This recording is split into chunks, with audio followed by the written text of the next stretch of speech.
Hello विद्यार्थियों, इससे पहले वाली वीडियो में अपन क्वेश्चन नंबर 2 तक कर चुके थे। अब चलो बढ़ते हैं आगे की ओर, क्वेश्चन नंबर 3 की ओर। क्वेश्चन नंबर 3 कह रहा है कि समुच्चय ए और समुच्चय बी में ए से बी में एक संबंध है। यहाँ ए से बी का मतलब ये है कि ए में से अपन अवयव लेंगे और वो अवयव बी के होने चाहिए, वही अवयव ए के उठाएंगे अपन, जो संबंध में रखेंगे, रखने के बाद हमें बी से ही अवयव प्राप्त हों। ये ए से बी का मतलब है। ठीक है, तो चलो बढ़ते हैं। संबंध दे रखा है हमें आर एक्स कोमा वाई, जिसमें से एक्स कहाँ से दिया गया है, एक्स तो है समुच्चय ए के अंदर से और वाई कहाँ समुच्चय बी के अंदर। ठीक है, तो दोनों का अपन अंतर करें तो वो विषम आना चाहिए। अब देखते हैं किन किन का अंतर विषम आता है। तो अपन समुच्चय ए के अंदर से ए को लेते हैं, समुच्चय के अंदर एक ले लिया अपन ने और बी का 4 लिया। अब दोनों का अंतर करें तो क्या 3 आ रहा है, 3 विषम है। तो आर के अंदर कौन कौन से एलिमेंट आएंगे, जैसे ब्रैकेट के अंदर एक्स का ए समुच्चय का तो आया 1 और बी का 4, 1,4 1 हो गया। अब 1 का 6 के साथ लेते हैं तो अंतर विषम आता है 1 - 6 बराबर 5, तो आ रहा है इसका मतलब 1,6 आ जाएगा। उसके बाद 1,9 लेते हैं, 1,9 लेंगे तो अंतर सम आएगा, 8 आएगा, वो नहीं लेंगे। अब 2 का 4 के साथ लेते हैं तो 2 आता है, 2 नहीं आएगा। 2 का 6 के साथ भी नहीं आएगा, 2 का 9 के साथ आएगा तो 2,9 जाएगा। उसके बाद 3 का देखो, 3 का 4 के साथ हो जाएगा, 3 का 6 के साथ भी जाएगा, दोनों का अंतर विषम आ रहा है, और 3 का 9 के साथ नहीं आएगा। उसके बाद 5 का 4 के साथ आएगा। उसके बाद 5 का 6 के साथ। ठीक है, ये इतना ही आएगा। हमसे पूछा गया है कि आर का रोस्टर रूप क्या होगा, तो ये जो अपन ने निकाला ये आर का रोस्टर रूप होगा। ठीक है, इसे आप देख लें, एक बार मैं साफ साफ लिख दूं। चलो देख क्या क्या आएगा। 1 और 4 का अंतर ले तो विषम आ रहा है, 1 और 6 का ले तब भी विषम आ रहा है। उसके बाद 2 का और 9 का आएगा। उसके बाद 3 और 4 का। उसके बाद 3 और 6 का नहीं आएगा, 3 और 6 का आ रहा है, 3 और 6 का। उसके बाद 3 9 का आएगा ही नहीं, 5 और 4 का आएगा, 5 और 6 का आएगा। ठीक, और ये ब्रैकेट बंद। तो इस प्रकार से आर का रोस्टर रूप निकल के आएगा। ठीक है, चलो बढ़ते हैं आगे की ओर। देखो क्वेश्चन नंबर 4 कि समुच्चय P से Q का एक संबंध दर्शाती है। जो ये अपन को आरेख दे रखे हैं, ये दर्शाता है P और Q को, ये P और ये Q। अब P के अंदर जो एलिमेंट है वो X की फॉर्म में होंगे और Q के अंदर जो एलिमेंट है वो Y के अंदर होंगे। ठीक है, अब हमसे कहा गया है कि समुच्चय निर्माण रूप में और रोस्टर रूप में लिखिए और इसके प्रांत और परिसर बताइए।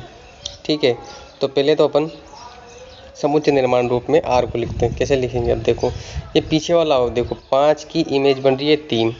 ठीक है, ये x हो जाएगा, ये y हो जाएगा। ठीक, उसके बाद 6 की इमेज 4 हो रही है, 7 की इमेज 5 आ रही है। अब आप दोनों में देखो तो अंतर यहाँ 2 का आ रहा है, सभी में 2 2 का अंतर आ रहा है।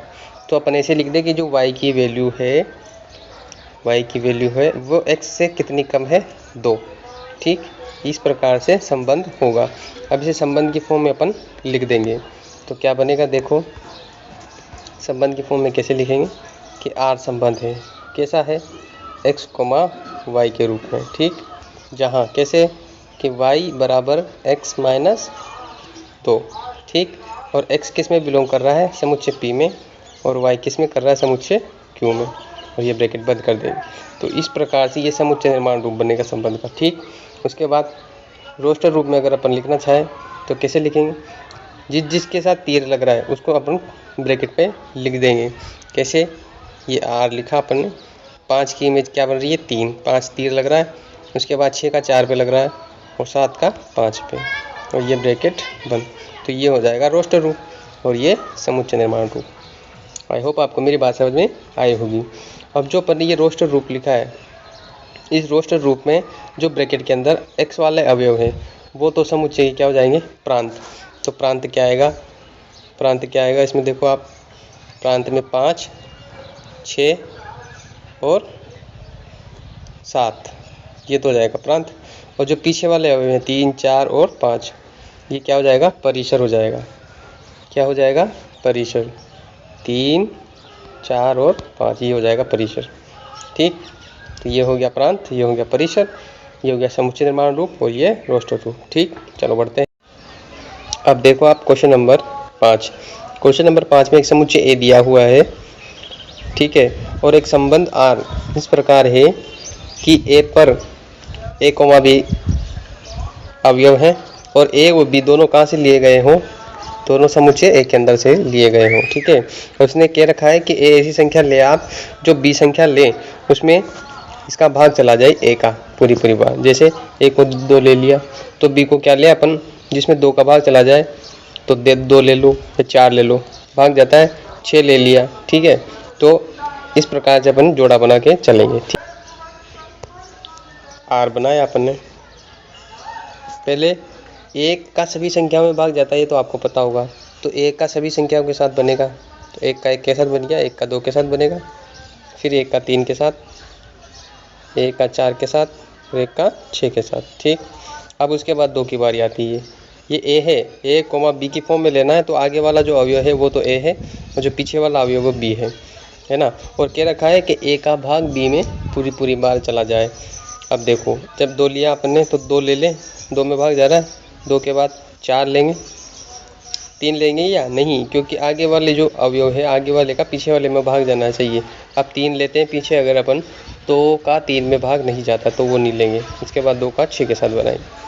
ठीक, तो 3 का किसके साथ बनेगा? 3 के साथ, और 3 का 6 के साथ, 4 का 4 के साथ बन जाएगा, 4 का बस केवल 4 के 4। तो ये तो हो गया रोस्टर फॉर्म। ठीक है, अब प्रांत वही कोष्टक के अंदर जो आगे वाला एलिमेंट है वो सभी प्रांत में आ जाएंगे। तो क्या क्या आ रहे हैं? 1 आ रहा है, 2 आ रहा है, 3 आ रहा है, 4 आ रहा है, ठीक है, 6 नहीं आ रहा। तो आप ध्यान देंगे कि समुच्चय ए में से अगर 6 को हटा दें तो वही प्रांत है। ठीक, तो प्रांत में कहाँ तक एलिमेंट आ जाएंगे? 1, 2, 3 और 4, ये हो जाएगा प्रांत। ठीक, ये आ जाएगा प्रांत के अंदर। अब परिसर में देखेंगे तो जो पीछे वाला एलिमेंट है वो सभी प्रांत में आएंगे। तो पीछे वाले में सभी एलिमेंट आ रहे हैं जो ए में हैं, तो परिसर क्या हो जाएगा? परिसर हो जाएगा अपने पास ए। ठीक, अगर हम परिसर को लिखना चाहें ए को तो क्या लिख देंगे? 1, 2, 3, 4 और 6, ये परिसर के अंदर आ जाएगा। ठीक है, 1 है, 2 है, 3 है, 4 है और 6 है, ये इस प्रकार से परिसर आ जाएगा। प्रांत ये हो जाएगा, ये रोस्टर रूप। ठीक, चलो बढ़ते हैं आगे की ओर, छठे सवाल की ओर। चलो देखते हैं छठे सवाल को। छठे में दिया है आर एक संबंध जो किस प्रकार से है? x, x plus 5। ठीक है, x, x प्लस 5 एक संबंध दिया है अपन को, और x कहाँ से लेना है अपन को? 0, 1, 2, 3, 4, 5 ये संख्याएं लेनी है। ठीक है, तो r को अपन बनाते कैसे बनेगा? कि पहले जैसे 0 लिया अपन ने, x की जगह 0 रखा और पीछे जब 0 रखेंगे तो 0 प्लस 5 हो जाएगा। तो क्या बनेगा? एक अवयव 0,5। उसी तरह 1,6, उसी तरह 2,7 ऐसे बनेगा। ठीक है, चलो देखते हैं। ये इस प्रकार से अपने पास समुच्चय बन के आएगा आर संबंध। जब 0 लेंगे अपन 0 प्लस 5 हो जाएगा। ठीक, 1 लेंगे, अब 1 में 5 जुड़ के 6, इस प्रकार का संबंध दे रखा है। हमसे पूछा गया है क्या कि प्रांत बताओ, प्रांत आर का प्रांत और परिसर बताओ। ठीक है, अब मैंने आपको बताया है प्रांत क्या होता है। प्रांत जो संख्या अपन लेते हैं आगे वाली जो संख्या है वो प्रांत होती है, और पीछे जो अपने पास संख्या आती है मान रखने के बाद वो परिसर होता है। ठीक, तो देखेंगे आप कि प्रांत क्या होगा और परिसर क्या होगा। तो जो प्रांत है वो तो आगे वाली संख्या है, ये आगे वाली तो क्या क्या है वो देखो, 0, 1, 2, 3, 4 और 5।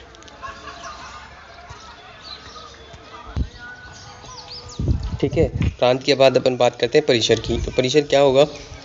जो पीछे वाला अवयव है वो परिसर में शामिल होगा। ठीक है, अब परिसर में क्या क्या आएगा? परिसर में आ जाएगा 5, 6, 7, 8, 9 और 10, ये हो जाएगा परिसर। ठीक है, चलो बढ़ते हैं अगले सवाल की ओर। Question number 7। क्वेश्चन नंबर 7 में दिया हुआ है कि R एक संबंध है जिसमें x, x³ ये इस प्रकार से अवयव है, ठीक है, और x का मान क्या ले रखा है, 10 से कम एक अभाज्य संख्या। अब आपको पता होना चाहिए कि 10 से कम अभाज्य संख्याएं कौन कौन सी होती है, ठीक है। तो सबसे छोटी अभाज्य संख्या होती है 2, 2 के बाद अभाज्य संख्या कौन सी आई, 3, 3 के बाद 5, 5 के बाद 7। अभाज्य संख्या का मतलब मैंने आपको पहले बता रखा है कि स्वयं में ही भाग जाए, दूसरी किसी संख्या में भाग ना जाए, ठीक है, या इसका केवल एक ही गुणनखंड संभव हो। जैसे 2 का गुणनखंड करे तो 1,2, इसके अलावा कोई हो रहा है, नहीं हो रहा, तो ये 2 एक अभाज्य संख्या। उसी प्रकार 3, 4, 3, 5 और 7, ठीक है, तो ये अभाज्य संख्या है। तो x का मान तो अपन को बारी बारी से 2, 3, 5 और 7 लेना है और पीछे वाला उसका क्यूब कर देना है, तो पीछे वाला अवयव आ जाएगा। तो रोस्टर फॉर्म क्या होगी वो देखो आप, तो r क्या आएगा, r जब पीछे 2 लेंगे, अपन आगे 2 लेंगे तो पीछे वाला अवयव आएगा 2 की पावर 3 यानी कि 8। जब 3 लेंगे तो पीछे वाला 27, ठीक, 5 लेंगे तो 125। क्यूब करते हुए चलना है, आगे वाले अवयव का वही पीछे लिख देना है। इसके बाद 5 के बाद हो जाएगा अपने पास 7, 7 का लेंगे तो 343। तो ये आ जाएगा अपने पास रोस्टर रूप, किसका, संबंध का रोस्टर, ठीक है। अब बढ़ते हैं 8वें सवाल की ओर। चलो करते हैं क्वेश्चन नंबर 8। क्वेश्चन नंबर 8 से पहले मैंने आपको ये बताया कि संबंधों की संख्या कैसे निकालते हैं। जैसे ये एक समुच्चय है, इसमें अवयव 1 और 2, 2 अवयव हैं, ठीक। अवयव कितने हैं, नंबर ऑफ ए, समुच्चय में अवयव की संख्या कितनी, 2। और बी में अवयव जब अपन ले, मान लो 3 ले लिया, एक ही अवयव ले लिया, नंबर ऑफ ए कितना, बी कितना हो गया, 1 हो गया।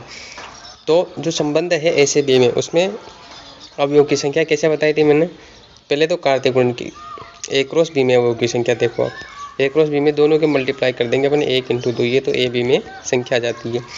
अब संबंधों में जब संख्या निकालें तो जो ए क्रॉस बी है, ए क्रॉस बी की अपन ऊपर पावर लगा देंगे, जितनी ए क्रॉस बी के अंदर अवयव की संख्या आई है उसकी पावर लगा देंगे, तो कितनी आएगी, 4। तो ये जो 4 है यही संबंधों की कुल संख्या होती है, ठीक है। अब देखो क्वेश्चन नंबर 8 में, क्वेश्चन नंबर 8 में नंबर ऑफ ए कितना है, नंबर ऑफ ए है 3, XYZ 3, और बी में नंबर ऑफ बी कितना, 1 और 2, कितने एलिमेंट, 2। तो number of A cross B कितना होगा, दोनों को गुणा कर देंगे तो कितना आ जाएगा, 3 × 2 6। अब अपन संबंधों की संख्या निकालें तो संबंधों की संख्या के लिए इसको 2 की पावर कितने लगा देंगे, 6 लगा देंगे। संबंधों की संख्या 2 की पावर 6 यानी 2 को 6 बार गुणा करेंगे अपन, है ना, तो कितना आ जाएगा, 64 आ जाएगा। ये इस प्रकार से ऐसे बी में संबंधों की संख्या क्वेश्चन नंबर 8 होगा, ठीक। चलो बढ़ते हैं आगे 9वें सवाल की ओर। 9वें में दिया है, मान लीजिए कि R, Z पर R ए और बी किस में समुच्चय, Z में है। Z क्या है, पूर्णांकों का समुच्चय है, और a - b भी एक पूर्णांक होना चाहिए, द्वारा एक परिभाषित है, ठीक है। तो R के प्रांत और परिसर ज्ञात करने, तो कैसे करेंगे। अब आप ये समझें कि a व b 2 पूर्णांक संख्याएं हैं। अब 2 पूर्णांक संख्याओं का मतलब माइनस वाली संख्या, प्लस वाली और 0 सभी शामिल होती हैं। तो जब अपन इन a व b कोई भी पूर्णांक, दोनों पूर्णांक हैं, ठीक है, जैसे 1 ये, 2 है, 3 ये a के मान, उधर बाद 4, 5, 6 ये b के मान। अब जब अपन इनका a - b करेंगे तो क्या आएगा, इधर -3 आ जाएगा, इधर -3 आ जाएगा और इधर -3, है ना। और कोई संख्या ले सकते हैं, मान लो a को 5 लेते, 8 लेते हैं और b को अपन 3 लेते हैं, तो a - b क्या आएगा अपने पास, 5 आ जाएगा। कहने का मतलब है यदि अपन a और b के मान पूर्णांक संख्याओं में लेते हैं तो उनका अंतर भी पूर्णांक संख्या में आएगा, ठीक है। अब उनका अंतर मतलब आगे वाले ये आगे वाला है, ब्रैकेट में जब बंद करेंगे अपन तो 1,4 के रूप में लेंगे और उनका अंतर -3, ठीक। तो जो आगे वाला अवयव होता है वो समुच्चय का प्रांत होता है, ठीक है। अब ये 1, 2, 3 ऐसे पूर्णांक संख्याओं में चलता जाएगा, ठीक है। तो कहने का मतलब है पूर्णांक संख्या ही है जो प्रांत के अंदर आएंगी, ठीक है। तो इसका प्रांत क्या हो जाएगा, इसका पूरा का पूरा पूर्णांक संख्याओं का समुच्चय Z हो जाएगा। उसके बाद परिसर में भी वही संख्या, पूर्णांक संख्या ही लेनी है अपन को, तो परिसर भी क्या आ जाएगा, पूर्णांक संख्या Z ही आ जाएगा, ठीक है। तो इस प्रकार से क्वेश्चन नंबर 9 होगा। आई होप आपको मेरी ये वीडियो अच्छी लगी होगी। अच्छी लगी है तो वीडियो को लाइक करें, शेयर करें और चैनल को सब्सक्राइब करें। धन्यवाद।